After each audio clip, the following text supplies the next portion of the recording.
क्योंकि बहू झूठ नहीं बोलती। सुधा और राकेश के 3 बेटे थे। शादी के बाद तीनों माँ बाप से दूर रहते और सिर्फ त्योहारों में आते। माँ जी, पिताजी, अगली बार आप लोग हमारे घर आइएगा। अरे नहीं बहू, सब यहीं आ जाते हैं तो घर खिला खिला लगता है। हाँ बहू, तू हमेशा बुलाती है तो जरूर आएंगे तेरे पास भी। हाँ हाँ, दीदी का घर बड़ा जो है, सब कुछ आपने शादी के बाद दीदी को ही तो दे दिया था। हमें भी दिया होता तो हम भी बड़ा घर लेते। क्यों सुनील? अरे नहीं, पापा ने सबको एक बराबर ही दिया है। छोटी बहू, क्या चाहिए तुम्हें, बोलो। वो आपके सोने की चेन वाली घड़ी है ना, वो अगर आप मुझे, तभी वहाँ मजली बहू भी आ जाती है। और मुझे ना आपका मंगलसूत्र कितना लंबा, सुंदर और भारी भी है। अरे हाँ हाँ, तुम दोनों को ही दूंगी बहू, चिंता न करो। चलो अब खाना लगाओ, खाना खाया जाए। सभी मिलकर खाना खाते हैं कि पड़ोसन आ जाती है। अरे सुधा बहन, थोड़ी चीनी तो देना, घर में शक्कर नहीं है और मेहमान सर पर बैठे हैं। अरे छोटी बहू, चाची को शक्कर तो दे दो।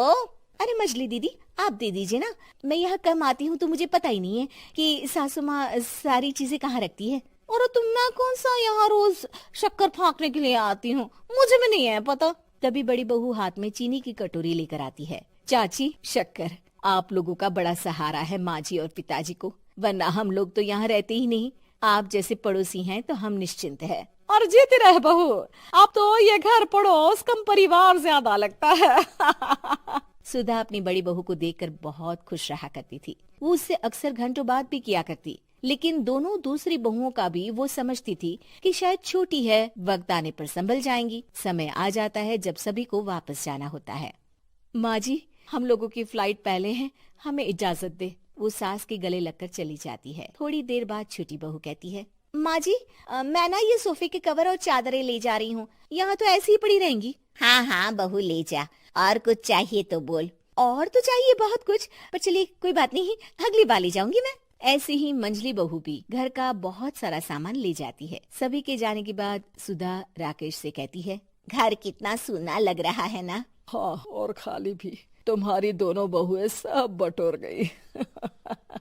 अरे ठीक है ना, हम दोनों ही तो हैं, कितना सामान लगेगा। फिर उन लोगों की नई गृहस्थी, इतना मत सोचा करे। समय बीतता है। ऐसे ही हर साल त्योहारों में सुधा और राकेश के बच्चों की बहू आते और जाते वक्त ढेर सारा सामान पैक कर कर ले जाती। लेकिन कुछ ही सालों में सुधा का देहांत हो जाता है। पिताजी, आप यहाँ अकेले क्या करेंगे? हम लोगों के साथ चलिए। अरे नहीं बहू, इस घर में सुधा की यादें हैं, मैं उसे नहीं छोड़ सकता हूँ। अब तुम लोगों की माँ नहीं रही।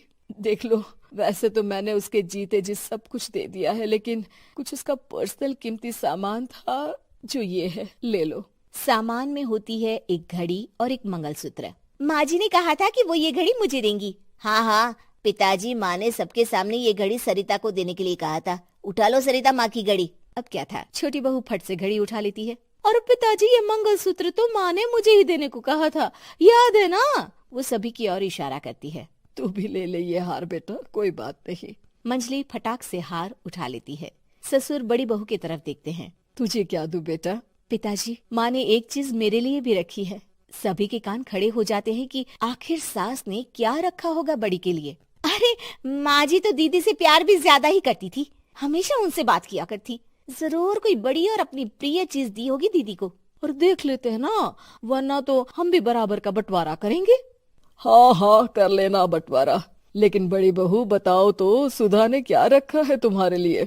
अभी तो हम लोग यही हैं पापा जी, जब जाने लगेंगे तो बता दूंगी। बड़ी बहू के मुंह से ये बात सुनकर बाकी 2 बहुएं सोचने लगती हैं कि आखिर क्या है जो दीदी को सासू माँ देकर गई हैं। दीदी, ऐसा तो नहीं ना कि पूरे घर का आधा हिस्सा माँ बड़ी भाभी को देकर गई हो? तभी वहाँ ससुर आ जाते हैं। नहीं, ऐसा कुछ नहीं है। मकान तो तुम तीनों का बराबर से है। देखो, बड़ी बहू से तुम्हारी सास ज्यादा जुड़ी थी, न जाने क्यों घंटों बात किया करती थी। पता नहीं क्या देकर गई है उसे। और ससुर जी, आपको क्या पता, चालाकी से पूरे घर के पेपर में साइन करवा लिए हो, या फिर कोई छुपा गहना। आखिर मकान पूरा तो आपने सासू माँ के नाम ही कर रखा था ना।